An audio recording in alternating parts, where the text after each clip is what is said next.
A somber mood engulfed the courtroom as former Kampala Lord Mayor Erias Lukwago addressed the magistrate via a Zoom video linked directly from Luzira prison. Visibly frail and in deep distress, Lukwago shocked everyone in attendance with an emotional, desperate plea. Suffering from severe, deteriorating health challenges, he openly begged the court to either save him from the excruciating physical pain he is enduring or kill him. Lukwago, who was arrested by Allied forces in June and charged with misprision of treason, as failure to report treason, explained that his condition has worsened dramatically behind bars.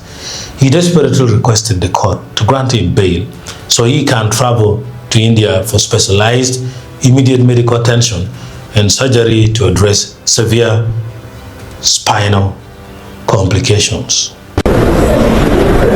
Your Worship, after thorough examination, they established that I suffer 5 chronic health challenges.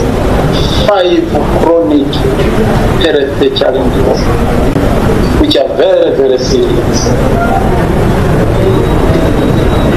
And as we speak today, my life is in danger if they are not attended to.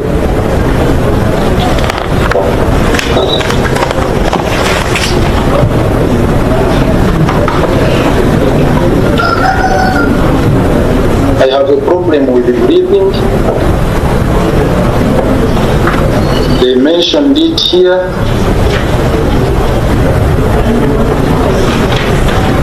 I have a lung complex with what they call the residual mild cylindrical bronchitis.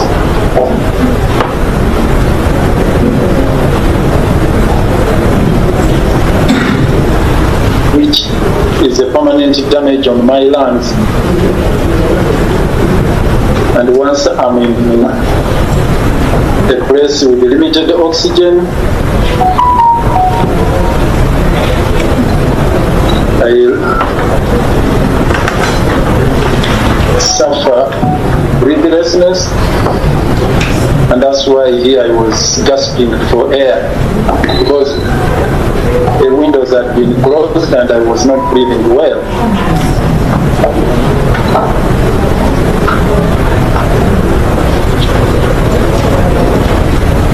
And they recommended that I should always be in a well-ventilated environment, because of that pulmonary challenge. It's called my current pulmonary functional tests, which they conducted, indicated that I need that kind of environment. Pilot, the second one is that I have a residue cervical radiculitis following a cervical 6-7 disc replacement surgery and the adjacent level C5-6 disc disease. That is the cervical problem I am enduring ever since I underwent a surgical operation on 29th of April 2024, which I have been nursing all through.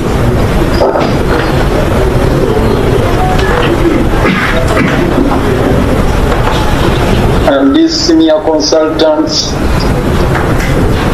have strongly recommended, and I want to read the verbatim their recommendation after that finding, that Lukwago should have a spinal review by his primary spine surgeons in India to re-evaluate him for the persistent upper limbs radiculitis. It's a medical term.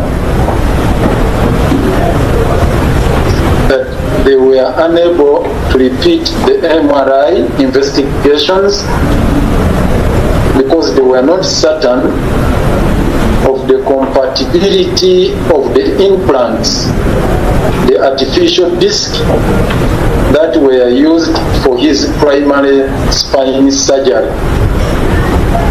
Following Lukwago's harrowing address, the state prosecution requested an immediate adjournment to review the matter, while the defense team, led by prominent counsel, agreed to the pause.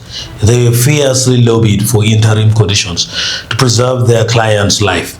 Lukwago's defense counsel implored the court to issue immediate orders releasing the former Lord Mayor into the custody of his family so he could be rushed to a hospital, pointing out that the accused requires urgent surgical intervention. The defense strongly cautioned that delaying the case without addressing his medical state would be catastrophic. We are praying for a short adjournment tomorrow and not an adjournment that will effectively serve as a death sentence to the accused. The World Council argued passionately. However, the presiding magistrate guided that our court lacked the proper jurisdiction to make final orders regarding the defense emergency medical prayers. She advised the legal team to formally direct their request to the chief magistrate instead. Consequently, the court session was officially adjourned to July the 16th, 2026, leaving Lukwago remanded. In my humble submission, nothing limits your power here.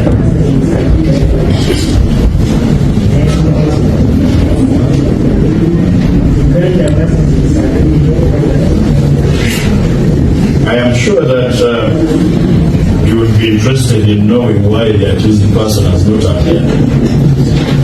Eventually,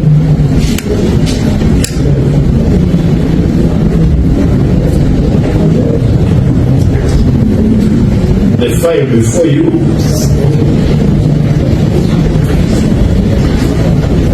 has a record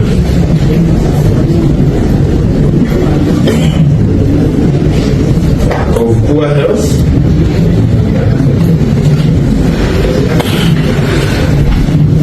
and the court would be interested in knowing the state of health of the person that was sent to hospital.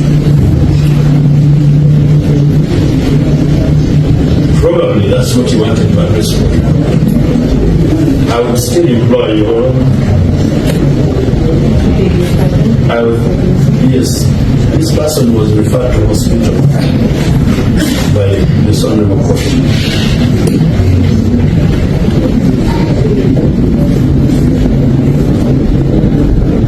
He's not in court, and I must say that even the presentation on Zoom was a clandestine move.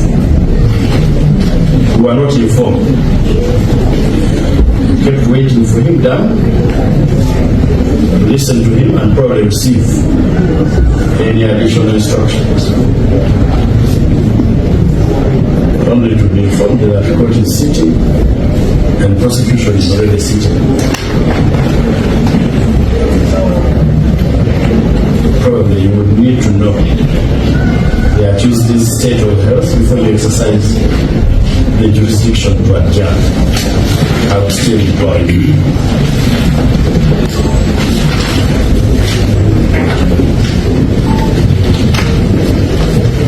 A dramatic virtual court session has triggered a massive wave of public outrage and intense legal debate across Uganda. On social media, the hashtags Free Erias Lukwago and hashtag Justice for Lukwago have rapidly gained momentum, with citizens and human rights activists expressing deep worry over the politicians' visibly failing health.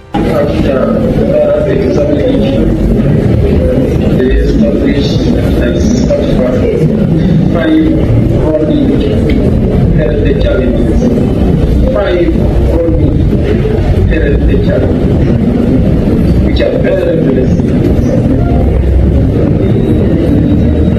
And as we speak, they might be facing danger if they are not attended to. From a legal and political standpoint, this case has reached a highly volatile flashpoint. Lukwago was originally arrested while acting as the lead defense lawyer for veteran opposition leader Dr. Kizza Besigye by keeping a high-profile figure who is also an officer of the court remanded in a state of medical crisis Observers argue that the state risks turning a legal prosecution into a human rights violation. The magistrate's decision to shift jurisdiction to the chief magistrate highlights a frustrating bureaucratic bottleneck often seen in high-stakes political trials.